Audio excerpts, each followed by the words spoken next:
Guys, I am so excited to read this story for you. I cannot tell you. I wanted to read this story ever since I started doing creepypastas. It was right up there with my Property Isn't Normal, which I also got to read. But this one is just as amazing. I've actually bought this story's book and used it as a Secret Santa to give to people. So I'm so excited. I cannot wait.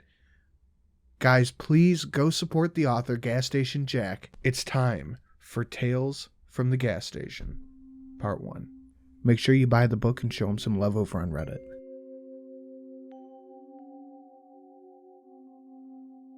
At the edge of our town, there's a shitty little gas station that's open 24 hours a day, 7 days a week. If you were to go inside, you'd see row after row of off-brand chips, cookies, potted meats, and pickled curiosities.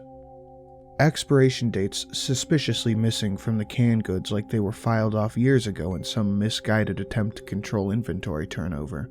A faded wet floor sign from way back covers a large crack in the foundation by the cooler, where layers of sticky spill-off have formed a miniature tar pit, preserving countless insect corpses and the occasional small rodent.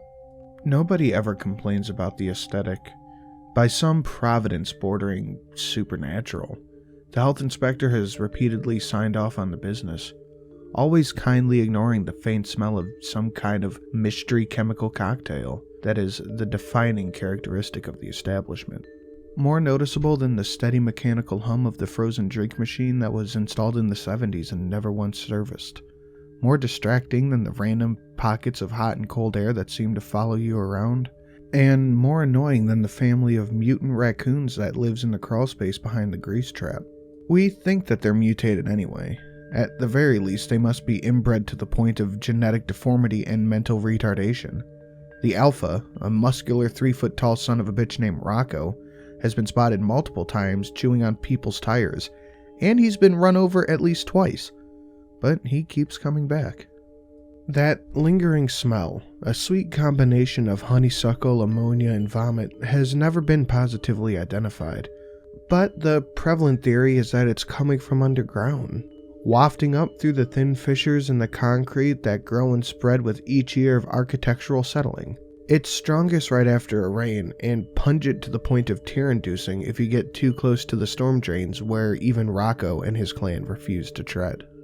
If you were to go inside, you might also see the bathroom cowboy. He's sort of an urban legend around here, only ever appearing when you're alone and unsuspecting.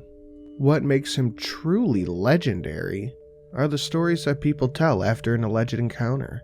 The stories run the gamut from pretty weird to impossibly bizarre. Like the guy last month who went for a piss but changed his mind when he saw him standing there next to the urinal wearing a duster, bandana, boots, and chaps, handing out balloon animals.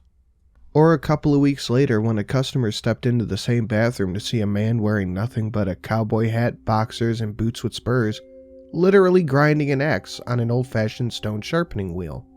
When he entered, the cowboy stopped what he was doing, looked up with a smile and a tip of the hat and said, "Come on, man. Come on with it." If you should be lucky enough to see the cowboy that may or may not haunt the bathroom, don't worry. He's harmless, and in fact, usually pretty polite. Honestly, he doesn't seem so bad, especially compared to some of the other things going on in that place. When you go inside, you might instantly get a toothache. This is a strangely common phenomenon that nobody really understands. It should go away on its own after a couple of hours. If you do go inside, you will almost definitely see me sitting behind the counter because I am the only full-time employee, and I'm almost always here.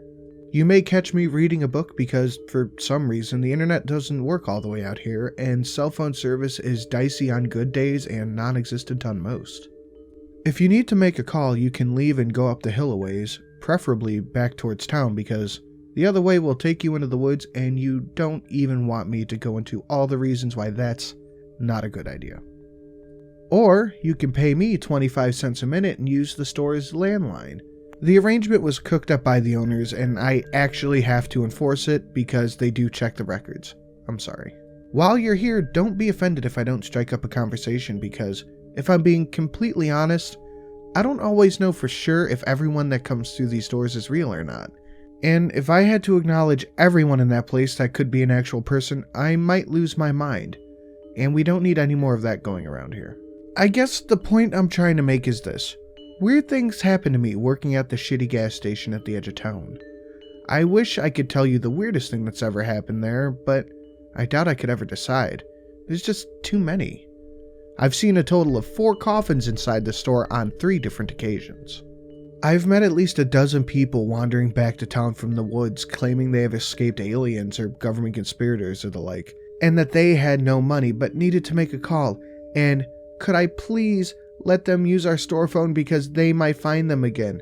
But rules are rules, and I'm not inclined to lose my job because you didn't escape captivity with any pocket change.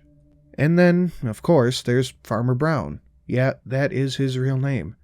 Who got mad at us and complained about the bulk feed we'd been ordering for him. He insisted that something was wrong with the product because, as he put it, all of his animals suddenly had human faces. We settled with him by charging a significant discount on his next couple of purchases.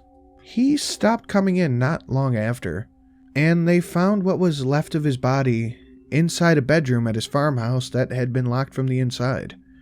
As far as I know, they still haven't figured that one out. Anyway, I guess I can come back and tell you a story or two, but first I need to get ready for work.